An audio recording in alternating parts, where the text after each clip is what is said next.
France ने भारत आ रहे एक तेल टैंकर को पकड़ लिया, जिसके बाद रूसी राष्ट्रपति पुतिन भड़क गए। रूस के राष्ट्रपति व्लादिमीर पुतिन ने फ्रांस की ओर से रूस से जुड़े एक तेल टैंकर को रोकने की घटना पर कड़ी प्रतिक्रिया दी। उन्होंने कहा, यह पायरेसी यानी समुद्री डकैती है। ऐसे समुद्री डाकुओं से कैसे निपटते हैं, उन्हें खत्म कर दिया जाता है। अगर इस तरह की हरकतें जारी रहीं तो टकराव का खतरा गंभीर रूप से बढ़ जाएगा। इसके साथ ही उन्होंने चेतावनी दी कि अगर रूसी तेल की सप्लाई नहीं हुई तो ऑयल मार्केट में हाहाकार मच जाएगा।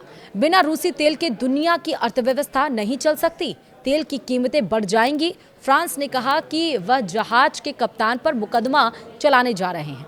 पुतिन ने कहा कि जहाज को न्यूट्रल पानी में पकड़ा गया और उस पर कोई सैन्य सामग्री या ड्रोन नहीं था।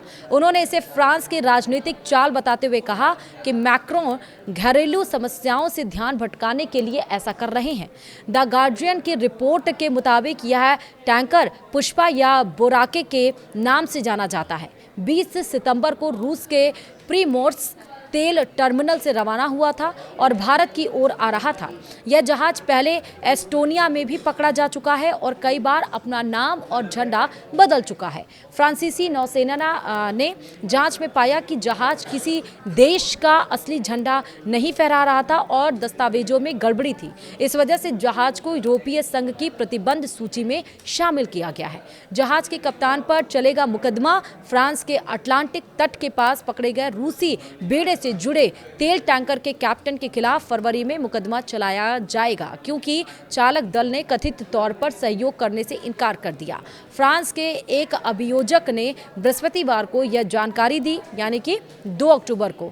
बंदरगाह शहर ब्रेस्ट के अभियोजक स्टीफन कैलेनबर्जर ने बताया कि मंगलवार यानी 1 अक्टूबर को हिरासत में लिए गए 2 चीनी चालक दल के सदस्यों, कैप्टन और चीफ मेट को पुलिस हिरासत से रिहा कर दिया गया। चीफ मेट को बिना किसी आरोप से रिहा कर दिया गया। अब हम आपको बताएंगे ये सवाल कि आखिरकार जहाज किस देश का है। दरअसल कैलेनबर्जर ने बताया कि अटलांटिक समुद्री प्रीफेक्ट की ओर से सोमवार को न्यायिक अधिकारियों को सूचित किए जाने के बाद चालक दल से सहयोग करने से इनकार के बाद प्रारंभिक जांच शुरू की गई। चालक दल यह भी नहीं स्पष्ट कर पाया कि यह जहाज किस देश का है। कैलेनबर्जर ने कहा कि जहाज की बताई गई राष्ट्रीयता और वास्तविक राष्ट्रीयता के बीच गड़बड़ दिखाई देने पर फ्रांसीसी नौसेना शनिवार को अंतर्राष्ट्रीय कानून के अनुरूप जहाज पर चढ़ गए थे। सवाल यह भी है कि रूस की शैडो फ्लीट का है ये जहाज।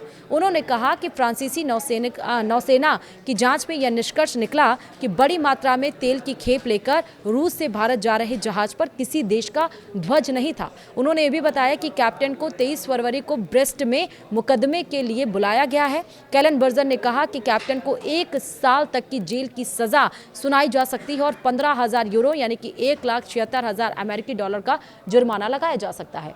इस बीच फ्रांस के राष्ट्रपति इमैनुअल मैक्रोन ने आरोप लगाया कि यह टैंकर रूस के तथाकथित शैडो बेड़े का हिस्सा है और इस तरह के पुराने टैंकर्स का मालिकाना हक स्पष्ट नहीं है। आरोप है कि यूक्रेन में रूस के युद्ध के कारण पश्चिमी देशों के प्रतिबंधों से बचने के लिए ऐसे टैंकर्स का इस्तेमाल किया जाता है। तो अब फ्रांस ने जब टैंकर रोक लिया है, पुतिन भड़के हैं, देखना होगा कि क्या कुछ होता है। वीडियो में